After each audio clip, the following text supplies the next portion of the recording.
राजेंद्र नगर में हुए इस हादसे के बाद जांच हुई तो पता लगा कि जिस बेसमेंट में ये लाइब्रेरी चल रही थी वहां तो लाइब्रेरी चलाने की परमिशन ही नहीं थी। उस जगह को तो स्टोरेज के तौर पर यूज होना था। हंगामा हुआ तो एमसीडी वाले सालों की गहरी नींद से जागे और लोगों को दिखाने के लिए बेसमेंट में चल रहे कुछ इंस्टीट्यूट्स और लाइब्रेरी पर एक्शन ले लिया। जिस दौरान हम ये वीडियो बना रहे हैं तब तक राव आईएएस इंस्टीट्यूट के ओनर और कोऑर्डिनेटर को भी जुडिशियल कस्टडी में भेज दिया गया है। एमसीडी और पुलिस की तरफ से ऐसा माहौल भी बनाया जा रहा है कि सारा कसूर राव इंस्टीट्यूट मैनेजमेंट का ही था, जिसके चलते 3 बच्चों की जान गई। बेसमेंट से पानी निकालने में इतना वक्त इसलिए लगा क्योंकि सड़क पर भी 3 फीट पानी भरा हुआ था। अगर ऐसा है तो इन लोगों से पूछो कि अगर सड़क पर भी 3 फीट पानी भरा था तो इसकी कसूरवार क्या लेडी गागा थी या युगांडा की सरकार थी? सड़क पर 3 फीट पानी क्या किसी के छींक मारने से अचानक भर गया? सड़क पर इतना पानी इसलिए भरा क्योंकि एमसीडी के मक्कारों ने वहां गटर और नालों की सफाई ही नहीं करवाई थी। सुनिए इस बच्चे को जो ये कह रहा है कि खुद इसके लैंडलॉर्ड ने कई बार लोकल एमसीडी काउंसलर को कहा था कि भाई नालों की सफाई करवा दो, मगर कोई सुनवाई नहीं हुई। दूसरी बात सर, मैंने अपने मकान मालिक से बात किया, उन्होंने बताया कि वो 10 से 12 दिन से जाकर काउंसलर से यहाँ बोल रहे थे लगातार कि नालों की सफाई कराई जाए, लेकिन वो नालों की कोई सफाई नहीं करा रहे हैं सर। तो यहाँ पे ये जो हमारे काउंसलर्स हैं ये उनका भी फेल्योर है।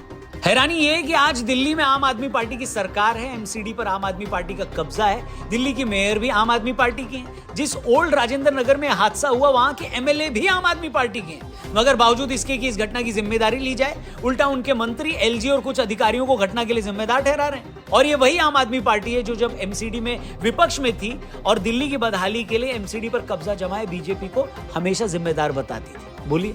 और आज जब 3 बेगुनाह बच्चे मारे गए हैं, पूरे देश में इस खबर की चर्चा हो रही है, संसद तक में मुद्दा गर्मा गया है, तो एमसीडी वालों को लगा कि चलो इस सड़क के बाहर के नाले को साफ करवा देते। अब इसी मक्कार एमसीडी के डॉक्यूमेंट भी उठाकर चेक कर लें तो उसमें भी लिखा मिल जाएगा कि हमने तो सारे नाले जून में ही साफ करवा दिए थे। मगर हकीकत ये है कि आज इतना बड़ा हादसा हुआ तो एमसीडी वालों को लगा कि चलो नाले साफ कर लिए जाए।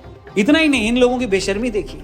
ये एमसीडी ऑफिसर बोल रहा है कि नाले इसलिए चोक हो गए क्योंकि इंस्टीट्यूट वालों ने नालों के ऊपर कंस्ट्रक्शन करके उसे ढक दिया था। इस पर जब रिपोर्टर ने पूछा कि आपने इन्हें रोका क्यों नहीं, तो ये कैसे गुंडागर्दी बताइए? धमकाते हैं हमें कहीं से। कौन आपको धमकाते हैं? एमसीडी वालों को धमकाते हैं, अप्रोच करते हैं। दिल्ली या देश के किसी भी शहर में रहने वाला कौन सा आदमी ये नहीं जानता कि कैसे लोकल अथॉरिटीज रेडी पटरी वालों से हफ्ता वसूलते हैं। आप अपने शहर में देखिए, जिस फुटपाथ पर आम आदमी को चलना चाहिए वहां रेडी पटरी वालों के कब्जे होते हैं। आप किसी पुलिस वाले से पूछेंगे तो कहेगा साहब हमें क्या पता, इन्हें तो अथॉरिटी वालों ने बिठाया। आप अथॉरिटी वालों से पूछे तो वो कहेंगे कि ये सब पुलिस वाले करवा रहे हैं। मेरा सवाल ये है कि जो एमसीडी और पुलिस वाले इन रेडी वालों से हफ्ता वसूलने में एक दिन की भी देरी नहीं करते, क्या इन लोगों को महीनों तक ये पता ही नहीं चलता कि किस इंस्टीट्यूट ने कहां कब्जा कर रखा है? बताइए, क्या इंस्टीट्यूट वाले इतने बड़े गुंडे हो गए हैं कि वो पुलिस और एमसीडी को धमकियां दे रहे हैं? किसे झूठ बोल रहे हैं भैया? किससे?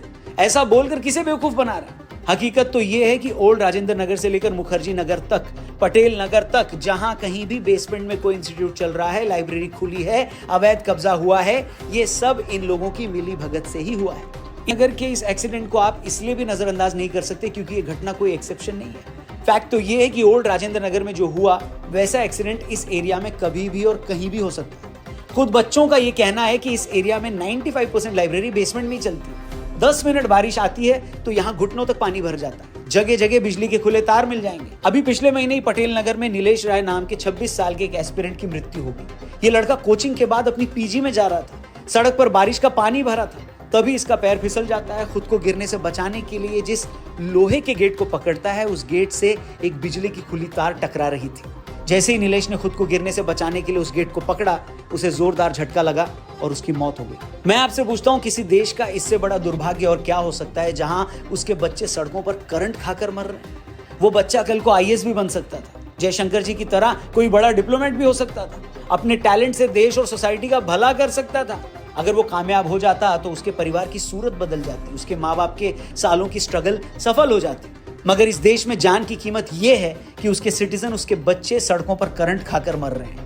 और जो मक्कार अथॉरिटी वाले हर शाम किसी से उगाही करने में आधा मिनट की भी देरी नहीं करते, इन लोगों को महीनों तक ये पता भी नहीं चलता कि कहां पर गड्ढा खुदा है, कहां पर बिजली की नंगे तार लटक रहे हैं और कहां पर कोई एक्सीडेंट हो सकता है। हर किसी को जैसे तैसे 2 नंबर का पैसा बनाकर अमीर होना है। और जैसे ही ओल्ड राजेंद्र नगर जैसा कोई हादसा होता है, रातों रात इनके सपने में ब्रह्मा जी आकर इनको बता जाते हैं कि ऐसे 7 इंस्टीट्यूट और चल रहे हैं, वहां जाकर कार्रवाई करो, और ये निर्लज्ज कुमार वहां पहुंच जाते हैं। इसी तरह पिछले साल 15 जून को मुखर्जी नगर की ज्ञान बिल्डिंग में आग लगने के बाद 300 बच्चे फंसे थे। 60 बच्चों को उस हादसे में चोटें आई थी। किस्मत थी कि किसी की जान नहीं गई। इस एक्सीडेंट के बाद फिर दिखावे के लिए कुछ कोचिंग सेंटर्स पर कार्रवाई की गई, मगर इसके बाद फिर पिछले साल दिसंबर में एक गर्ल्स पीजी में आग लगी थी। तब भी 35 लड़कियां फंसी थी। तब भी बड़ी मुश्किल से उनकी जान बची थी। मतलब एक तरह से ये रिचुअल बन गया है।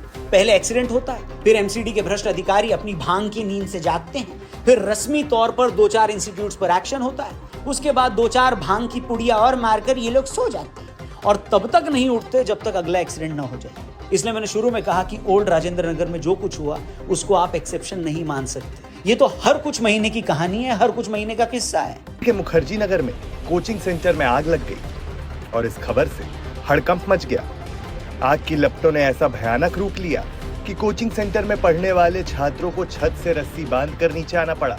आप इस एरिया में रहने वाले किसी भी बच्चे से पूछिए या चाहे तो खुद वहां पर होकर आइए। हर इंस्टीट्यूट में सिर्फ मोटी फीस की लालच में भेड़ों की तरह बच्चों को ठूस ठूस कर भरा जाता है। उनसे मोटी फीस ली जाती है। जिस इंस्टीट्यूट में यह हादसा हुआ, अगर आप उसकी वेबसाइट पर जाएं तो पता चलेगा ये लोग बच्चों से कितना मोटा पैसा लेते हैं। सेंटर की वेबसाइट के हिसाब से ये लोग प्रीलिम्स और मेंस की 1,75,000 रुपए फीस लेते हैं। इसके अलावा हर ऑप्शनल सब्जेक्ट की 55,000 रुपए फीस ली जाती है। मतलब इतनी मोटी फीस के बावजूद बच्चों की सिक्योरिटी और सेफ्टी को लेकर इन लोगों का कोई कंसर्न नहीं है।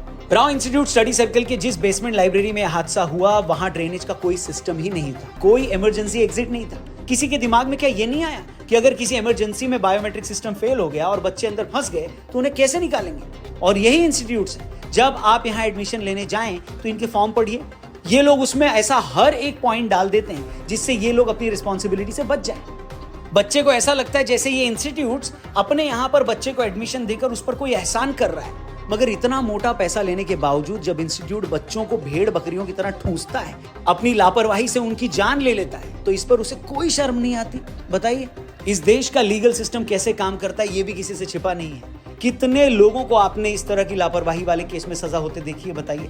कुछ टाइम बाद तो मीडिया भी ट्रैक करना बंद कर देता है।